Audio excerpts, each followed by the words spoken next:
झारखंड लोक सेवा आयोग ने छठी जेपीएससी का जो रिज़ल्ट था उसको एक बार फिर से संशोधित करके यानी कि रिवाइज रिज़ल्ट जारी किया है। लेकिन इस रिज़ल्ट के जारी होने के बाद भी विवाद कहीं समाप्त होता हुआ नहीं दिख रहा है। कई जो छात्र नेताओं से बात हुई है, याचिकाकर्ताओं से बात हुई है, उन तमाम लोगों ने कहा है ये कहीं ना कहीं कोर्ट के जो आदेश था कि आप पहले रिज़ल्ट को, पूरे एग्जामिनेशन प्रक्रिया को पहले निरस्त कीजिए, उसके बाद फ्रेश मेरिट लिस्ट बनाइए, उसका कहीं ना कहीं वायलेशन हुआ है। लिहाजा एक बार फिर से ये लोग कोर्ट का दरवाज़ा खटखटा सकते हैं। और वैसे भी सोमवार को सुप्रीम कोर्ट में इस मामले की सुनवाई है, लिहाजा ये पेंच और भी फंसता हुआ नजर आ रहा है। इस वक्त हमारे साथ मौजूद हैं याचिकाकर्ता अनिल पन्ना जी। एक तो कोर्ट में ये मामला गया, उसके बाद कोर्ट के निर्देश के बाद ये बताया जा रहा है कि उन्होंने एक रिवाइज रिजल्ट निकाला, तो इसका तो वेलकम किया जाना चाहिए, इसमें गलती कहाँ हुई? करना था, लेकिन आयोग को अपने आप को पाक साफ सिद्ध करने के चक्कर में हड़बड़ी में क्यों निकाला? माननीय उच्च न्यायालय ने सिंगल बेंच में भी कहा था कि अवैध अधिकारियों की नियुक्ति हुई है, पहले इसको निरस्त किया जाए, 326 को रद्द किया जाए, फिर नया मेरिट लिस्ट बनाया जाए। वही अभी 23 फरवरी को भी निर्णय आया डबल बेंच का, माननीय उच्च न्यायालय का, जिसने स्पष्ट आदेश दिया कि पहले अधिकारियों को हटाया जाए, निरस्त किया जाए, फिर नया नियुक्ति किया जाए, मेरिट लिस्ट बनाया जाए। लेकिन आयोग ने हड़बड़ी में निकाल के एक और नया पेच कर दिया है। जी, तो इससे क्या लग रहा है, मतलब एक जो नाखुश लोग होंगे वो फिर एक बार कोर्ट का दरवाज़ा खटखटाएंगे, और आप जैसे बता रहे हैं कि सोमवार को सुप्रीम कोर्ट में मामले की सुनवाई भी है। जी देखिए, ये मामला देख ही रहे, काफ़ी लंबा मामला है, 15 से स्टार्ट हुआ था, 16, 17, 18, 19, 20, 2022 आ चुका है। तो ये मामला आज 326 का नहीं रह गया। पूरा मामला करीब जितने लोग अभ्यर्थी परीक्षा में शामिल हुए थे इसको लेके है। लगभग लाखों लाख लोग कमीशन की तैयारी करते हैं, उनका भविष्य इस परीक्षा से जुड़ा हुआ है। कहीं ना कहीं इस आयोग का जो हड़बड़ी में निकाला गया जो रिजल्ट है, ये कहीं ना कहीं एक ऐसा संकेत है कि लगता है कि लिपापोती कर बैलेंस करने का प्रयास किया जा रहा है। मेरा कहना है कि आप सबसे पहले रिजल्ट को निरस्त करते, इसके बाद नया मेरिट लिस्ट बनाने का प्रयास करते। तो ये क्या हुआ, मतलब जैसे जो लोग नए मेरिट लिस्ट जारी किए हैं और इसमें ये बताया जाएगा 60-62 लोग बाहर हो गए हैं, तो हो सकता है वो लोग भी कोर्ट का दरवाजा एक बार फिर जाए? जी बिल्कुल, वो लोग तो जाएंगे, हम लोग तो ऑलरेडी कोर्ट में हैं ही हैं। मामला सोमवार को माननीय उच्चतम न्यायालय सुप्रीम कोर्ट में दिल्ली में लगा हुआ है। और देखिए, एक अजीब सा स्थिति पैदा हो गई है। एक तरह आज नया मेरिट लिस्ट जारी हो गया है और सोमवार को सुनवाई है, और सफल अभ्यर्थी लोग जो कोर्ट गए थे, हम लोग भी प्रतिवादी, हम लोग इस केस में हम लोग लगे हुए हैं। और कल को होता सोमवार को निर्णय कोर्ट बोल दे कि इस रिजल्ट को फिलहाल अभी सुनवाई जारी है, तो यथावत रखा जाए, तो ऐसे में ये जो नया मेरिट लिस्ट है स्वतः ध्वस्त हो जाएगी, एक तरह से नया फिर जेपीसी का किरकिरी होगा। मेरा कहने का मतलब था कि आपने नियम का ही पालन नहीं किया। इसमें कहा जाता है कि जो एक रेशियो होता है 3:3 का 3:1 का रेशियो होता है, जैसे पीटी में 15 गुना नियम बनाया गया है, उसी प्रकार आपका इंटरव्यू में भी 3 गुना नियम बनाया गया है। तो 990 में आप चयन किए थे, 990 को इंटरव्यू के लिए बुलाए थे, और 990 में सब 326 का चयन किए थे आप। तो एक प्रक्रिया है।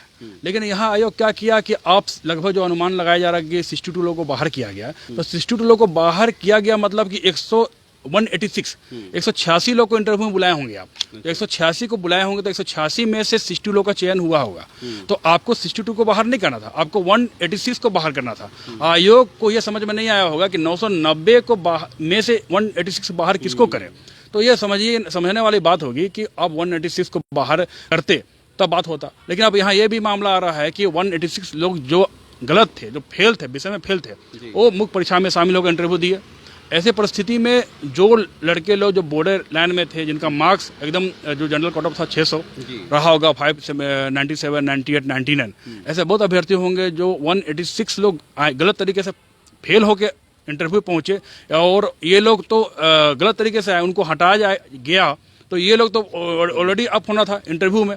तो इसको एक तरह से नियम में इंटरव्यू के माध्यम से प्रक्रिया को आगे बढ़ाना था। लेकिन आयोग को कहीं ना कहीं अंदाजा था कि गोपनीयता का बात आता और मामला गोपनीयता में कहीं ना कहीं पेच फंसता, तो ये इंटरव्यू लेना उचित नहीं समझा होगा शायद, मेरे अनुकूल लग रहा मेरे को। इसलिए बिना इंटरव्यू का इसी में से आप समझिए कहाँ 960 है, और इसमें इसी में से जो ऑलरेडी गड़बड़ है, जो गलत बताया गया, इस गलत में से फिर गलत का चयन किया जा रहा है। तो प्रक्रिया और पेच और इसका विवाद बढ़ने का आसार बढ़ गया है। जी। अभी चूंकि 7 जेपीएससी का आपने सुना होगा कि मेंस का एग्जामिनेशन भी चल रहा है, 6 का भी मामला लटका हुआ, तो इसमें क्या केवल संशोधित रिजल्ट निकाल देना ही समाधान है, या जो लोग इसके लिए जिम्मेदार है उनको भी सामने लाने की जरूरत है? जी, माननीय उच्च न्यायालय ने भी आदेश में लिखा है, कोर्ट में ऑर्डर दिया भी है कि ऐसे दोषी अधिकारियों पर कार्रवाई होनी चाहिए।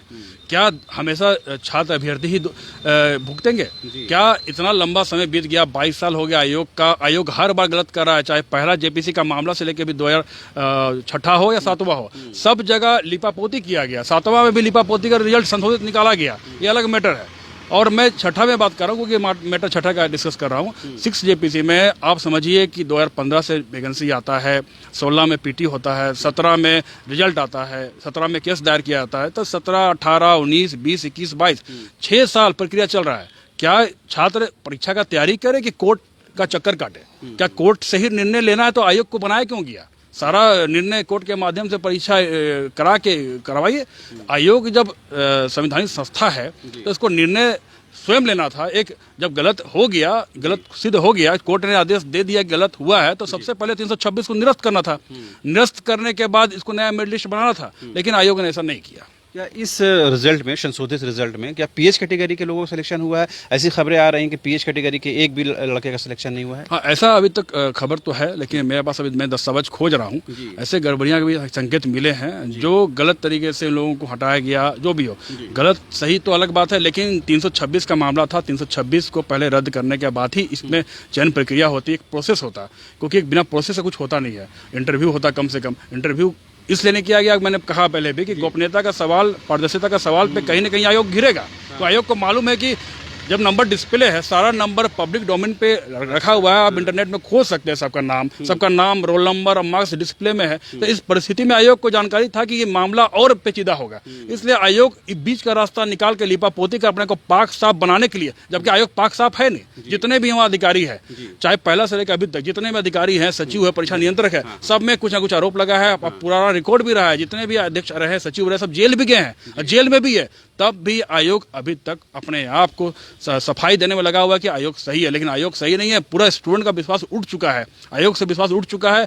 अब आयोग परीक्षा लेने के लिए सक्षम भी नहीं है। जी, तो आपने सुना, ये थे याचिकाकर्ता अनिल पन्ना, जिन्होंने साफ तौर पर कहा कि केवल रिवाइज रिजल्ट निकाल देने से समस्या का समाधान नहीं है, बल्कि आयोग खुद अपनी गलतियों में एक बार फिर से घिरता हुआ नजर आ रहा है। जैसा इन्होंने बताया कि कोर्ट का सीधा निर्देश था कि इस परीक्षा परिणाम को निरस्त किया जाए और नए सिरे से मेरिट लिस्ट जारी किया जाए, यानी 326 जिनका चयन हुआ है उन तमाम लोगों को निरस्त किया जाए और नए सिरे से मेरिट लिस्ट तैयार किया जाए। बल्कि उल्टे जेपीएससी ने यह किया है कि सिलेक्शन में से कुछ लोगों को फिर से सिलेक्ट कर लिया है और कुछ लोगों को बाहर कर दिया है, जिसमें कहीं न कहीं गलतियां हुई हैं। लिहाजा इन गलतियों को सुधार करने की ज़रूरत है, लेकिन थोड़ा इंतजार सोमवार तक जरूर करना होगा, जब सुप्रीम कोर्ट का इस पर निर्णय आएगा। कैमरा पर्सन हृदय के साथ रांची से न्यूज़ बाइस्कोप के लिए शहनवाज।